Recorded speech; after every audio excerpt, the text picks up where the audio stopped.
तो आज की स्मैकडाउन में फाइनली हमें दी ओजी ब्लड लाइन का रियूनियन देखने को मिल गया। लेकिन ऐसा नहीं है कि ये चारों सुपरस्टार एक साथ रिंग में आए और सीधा सीधा हमें इनका रियूनियन देखने को मिल गया, जैसे कि हमें हमेशा ब्लड लाइन की स्टोरी में देखने को मिलता है। पूरे एपिसोड में हमें ब्लड लाइन ड्रामा देखने को मिला और एंड में जाकर हमें ब्लड लाइन का रियूनियन देखने को मिला। तो इस वीडियो में पूरे शो के बारे में बात करेंगे और अब ज़्यादा टाइम वेस्ट ना करते हुए शुरू करते हैं आज की इस वीडियो को। Hello wrestling fans, welcome back to my channel, you are watching Ayush wrestling. तो सबसे पहले स्मैकडाउन की शुरुआत में हमें रोमन रेंस और जिमी ऊसो की एंट्रेंस देखने को मिलती है और आज रोमन रेंस की हमें नई मर्च भी देखने को मिली, जिस पर ओटीसी वाला लोगो तो था ही और इसी के साथ उसके ऊपर साइड में ईट भी लिखा हुआ था। और इससे पहले कि रोमन कुछ बोलते वहाँ पर जे ऊसो भी हमें देखने को मिल जाते हैं और जे ऊसो ने यहाँ पर आकर रोमन को यही कहा कि मैं चाहता हूँ कि तुम एक बार उसे सुनो कि वो क्या कहना चाहता है। और फिर एकदम से सैमी ज़ेन का म्यूजिक यहाँ पर हिट होता है और रोमन रेंस के रिएक्शन बिल्कुल देखने लायक थे। वो बिल्कुल भी सैमी ज़ेन से बात करना नहीं चाहते थे और ये चीज़ साफ उनके चेहरे पे दिखाई दे रही थी। फिर सैमी ज़ेन यहाँ पर आते हैं और सैमी ज़ेन ने यहाँ पर आकर रोमन से यही कहा कि जो चीज़ क्राउन जूल में हुई वो उन्होंने इंटेंशनली नहीं की थी। और इसी के साथ उन्होंने कहा कि क्राउन जूल में जब हम चारों एक साथ रिंग में थे तो उन्हें पुराने टाइम की याद आई और वो चीज़ बहुत ही स्पेशल थी। और इसी के साथ उन्होंने ब्लड लाइन के ओल्ड टाइम्स की भी याद दिलाई। उन्होंने ये भी कहा कि उन्होंने जो ब्लड लाइन में अपना टाइम स्पेंड किया वो उनकी लाइफ के बेस्ट मोमेंट्स में से एक है और उन्होंने उस टाइम को बहुत ज़्यादा एंजॉय किया है। और इसके बाद वो रोमन से कहते हैं कि मुझे लगता है कि तुम्हें भी ऐसा ही लगता है और तुमने भी उस टाइम को एंजॉय किया है। और फिर यहाँ पर सैमी ज़ेन रोमन से कहते हैं कि अगर तुम फिर से ये चीज़ें करना चाहते हो तो मैं तैयार हूँ, लेकिन तुम्हें उसके लिए सिर्फ एक चीज़ करनी होगी, तुम्हें अपोलोजाइज करना होगा। और फिर रोमन यहाँ पर हंसते हैं और वो सैमी ज़ेन से कहते हैं कि तुम्हें लगता है कि मैं तुमसे अपोलोजाइज करूँगा। फिर सैमी ज़ेन यहाँ पर रोमन को करेक्ट करते हैं कि नहीं, मैं नहीं चाहता कि तुम मुझसे अपोलोजाइज करो, मैं चाहता हूँ कि तुम जे ऊसो को अपोलोजाइज करो। और फिर रोमन जे के पास जाकर उन्हें सॉरी बोलते हैं। सॉरी इसलिए कि उन्होंने जे ऊसो को सैमी ज़ेन पर अपना टाइम वेस्ट करने दिया। और फिर रोमन यहाँ पर सोलो सिकोआ को कॉल आउट करते हैं और सैमी ज़ेन रिंग छोड़कर चले जाते हैं। इसके बाद हमें टाइटैनट्रॉन स्क्रीन पर जेका फाटो देखने को मिलते हैं और वो रोमन को स्टूपिड बोलते हैं और उन्होंने कहा कि सोलो सिकोआ तब आएगा जब उसकी मर्जी होगी, ना कि तुम्हारे बुलाने पर। और फिर रोमन और ऊसोस भी वहाँ से चले जाते हैं। बैक स्टेज हमें रोमन जे और जिमी एक साथ देखने को मिलते हैं और जे ऊसो ने कहा कि मैं चाहता था कि तुम सैमी ज़ेन की बात सुनो और मैंने पहले ही कहा था कि अगर तुम फिर से पहले की तरह बिहेव करते हो तो मैं आउट हो जाऊंगा। और फिर रोमन और जे ऊसो के बीच में यहाँ पर बहस भी हो जाती है और जे ऊसो यहाँ से चले जाते हैं। फिर रोमन जिमी की तरफ देखते हैं और उनसे कहते हैं कि क्या तुम भी मुझे ब्लेम करने वाले हो, तुम्हें जाकर अपने भाई को ढूंढना चाहिए। उसके बाद हमें शो का पहला मैच देखने को मिलता है बेली वर्सेस कैंडिस लेरे के बीच में और ये एक ठीक ठाक सा मैच था। और एंड में हमें देखने को मिलता है कि कैंडिस लेरे रेफरी को डिस्ट्रैक्ट करने की कोशिश करते हैं, ऐसा दिखाकर कि शायद उन्हें कोई इंजरी हो गई है। और बेली जब दूसरी साइड को मुड़ जाती है तो कैंडिस लेरे पीछे से आकर उन्हें रोल अप करने की कोशिश करती है, लेकिन ये चीज़ उन्हीं पर उल्टी पड़ गई क्योंकि यहाँ पर बेली ने उन्हें पिन कर दिया और इस मैच को जीत लिया। इसके बाद हमें backstage motor City Machine guns और जॉनी गार्गानो देखने को मिलते हैं। और आज क्योंकि मोटर सिटी मशीन गन्स और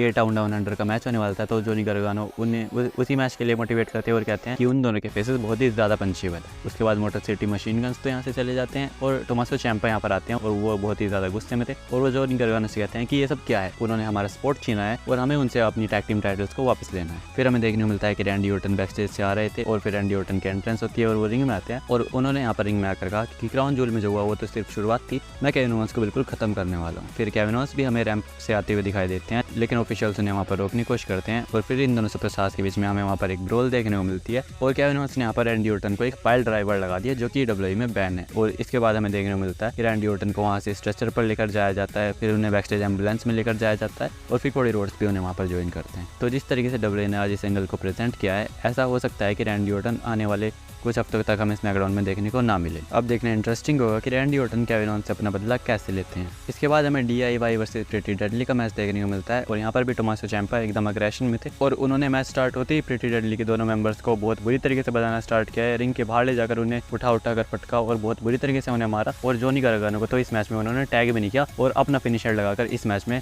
प्रिटी डेडली को हरा दिया। और उसके बाद वो वहाँ से रैंप पर जाने लगते हैं और फिर जॉनी गार्गानो भी उनके पीछे पीछे जाते हैं। तो आज जो स्मैकडाउन में हमें टोमासो चैम्पा का रूप देखने को मिला है, अगर डब्ल्यूई इसी चीज़ को कंटिन्यू रखती है तो आने वाले वीक्स में हमें DIY की स्टोरी भी अमेजिंग देखने को मिल सकती है। इसके बाद हमें बैकस्टेज टिफनी स्ट्रैटन और कैंडिस लेरे देखने को मिलती है और यहाँ पर टिफनी स्ट्रैटन कैंडिस लेरे का मजाक उड़ाती है क्योंकि वो अपना मैच हार गई थी। उसके बाद नाया जैक्स यहाँ पर आकर टिफनी स्ट्रैटन से कहती है कि क्या तुमने हम दोनों के लिए women's tag team title match book कर लिया है। तो टिफनी स्ट्रैटन कहती है कि हाँ, मैंने वो कर लिया है और मेरा प्लान है कि हम दोनों जेड कारगिल और बियांका ब्लेयर को हराएंगे। जिसके बाद नाया जैक्स टिफनी से कहती हैं कि तुम्हारा प्लान वर्क करना चाहिए और इसके बाद वो यहाँ से चले जाते हैं। इसके बाद हमें Bianca Blair and Jade Cargill versus Nia Jax और टिफनी स्ट्रैटन का मैच ही देखने को मिलता है। और यहाँ पर इस मैच की शुरुआत करते हैं टिफनी स्ट्रैटन और जेड कारगिल, और मैच के स्टार्ट में ही जेड कारगिल ने टिफनी स्ट्रैटन को एक फॉलोअर स्लैम लगा दिया। इसके बाद नाया जैक्स को टैग मिलता है और उन्होंने यहाँ पर जेड कारगिल को एक समोन रोप लगाया, और उसके बाद नाया जैक्स के पास ही इस मैच का कंट्रोल था थोड़े टाइम तक। उसके बाद दोनों ही तरफ से टैग्स हमें देखने को मिलते हैं, और बियांका ब्लेयर ने यहाँ पर टिफनी स्ट्रैटन को कुछ ड्रॉप किक्स लगाई, उसके बाद वर्टिकल सुप्लेक्स भी लगाया, और बियांका ब्लेयर ने इसके बाद लगाया स्पाइन बस्टर। और इसके बाद जब वो एक मूनसॉल्ट लगाने वाली थी तो टिफनी स्ट्रैटन ने अपनी नीज अप कर दिए, और नाया जैक्स यहाँ पर केओडी लगाने की कोशिश करती है, लेकिन फिर बीच में जेड कारगिल यहाँ पर आ जाती है। और इसके बाद बियांका ब्लेयर ने टिफनी स्ट्रैटन को यहाँ पर एक स्पीयर लगा दिया, और फिर बियांका ब्लेयर टॉप रोप पर जाती हैं, लेकिन यहाँ पर कैंडिस लीरे की इंटरफेरेंस हमें देखने को मिली और उन्होंने बियांका ब्लेयर को टॉप रोप से धक्का दे दिया। फिर यहाँ पर नियोमी भी आ जाती है रिंग साइड पर, और उन्होंने यहाँ पर कैंडिस लीरे को आकर मारना शुरू कर दिया। फिर नाया जैक्स ने नियोमी पर अटैक कर दिया और जेड कारगिल ने नाया जैक्स पर अटैक कर दिया। उसके बाद बियांका ने रिंग में टिफनी स्ट्रैटन पर केओडी लगा दिया और इस मैच में अपनी टीम को विक्ट्री दिलाई।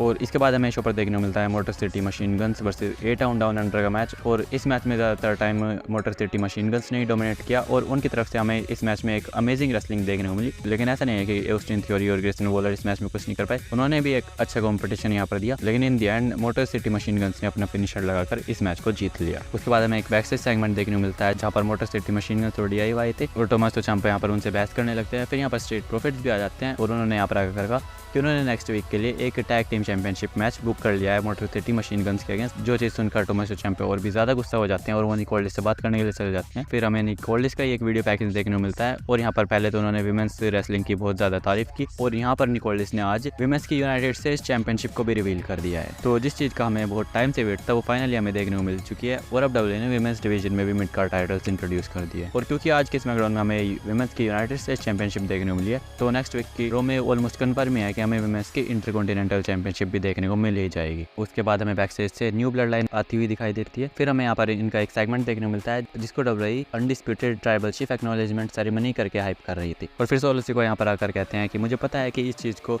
स्टार्ट करने का सबसे अच्छा तरीका क्या है, और इससे पहले कि वो कुछ बोलते हैं रोमन रेंस का यहाँ पर म्यूजिक प्ले होता है और रोमन रेंस यहाँ पर आ जाते हैं। फिर सोलो सिकोआ यहाँ पर कहते हैं कि इससे पहले कि मैं इनसे यानी कि फैंस से मुझे एक्नॉलेज करने के लिए कहूँ, मैं चाहता हूँ कि तुम मुझे एक्नॉलेज करो। और इसके बाद रोमन रेंस फैंस से पूछते हैं डू यू एक्नॉलेज हिम, और फैंस कहते हैं नो। फिर रोमन कहते हैं नीदर डू आई, और फिर रोमन ने कहा कि वो कभी भी सोलो सिकोआ को एक्नॉलेज नहीं करेंगे। और फिर रोमन यहाँ पर कहते हैं कि मैं तुम्हें एक मैच के लिए चैलेंज करने आया हूँ, और जो इस मैच को जीतेगा वो बनेगा only tribal chief. Solo Sikoa यहाँ पर हंसते हैं, और फिर सोलो सिकोआ कहते हैं कि मुझे तुमसे फाइट करने की जरूरत नहीं है, मैं ऑलरेडी ट्राइबल चीफ हूँ। और फिर सोलो सिकोआ यहाँ पर रोमन रेंस को चैलेंज कर देते हैं कि तुम जाकर 4 बंदे ढूंढो और क्यों ना हमारे बीच में एक वॉर हो जाए, क्योंकि हम हमेशा वॉर के लिए तैयार हैं। फिर रोमन यहाँ पर सोलो से कहते हैं कि मुझे तो सिर्फ 4 ही बंदे दिखाई दे रहे हैं। फिर सोलो सिकोआ कहते हैं कि 5वां बंदा सैमी ज़ेन है। उसके बाद हमें रैंप पर देखने को मिलता है कि सैमी ज़ेन वहाँ से आते हैं, और 1 मिनट के लिए तो ऐसे ही लगा था कि सैमी ज़ेन शायद सोलो सिकोआ को यहाँ पर ज्वाइन कर सकते हैं। फिर न्यू ब्लड लाइन ने रोमन रेंस पर अटैक कर दिया रिंग में, और फिर उसोज यहाँ पर रोमन की हेल्प करने के लिए आते हैं, लेकिन जेकब फाटो ने उन दोनों पर अटैक कर दिया। और फिर सोलो सिकोआ सैमी ज़ेन को रिंग में बुलाते हैं, सैमी ज़ेन रिंग में आते भी हैं,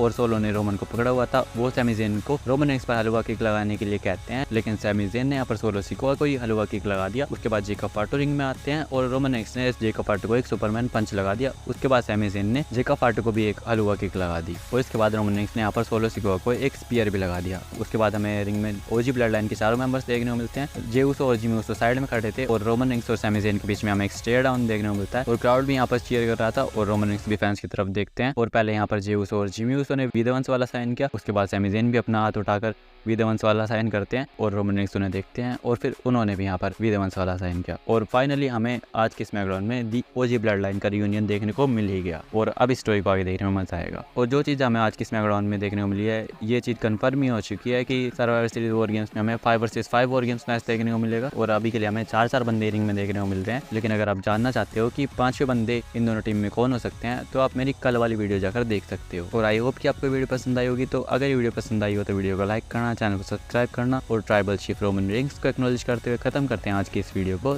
थैंक्स फॉर वॉचिंग।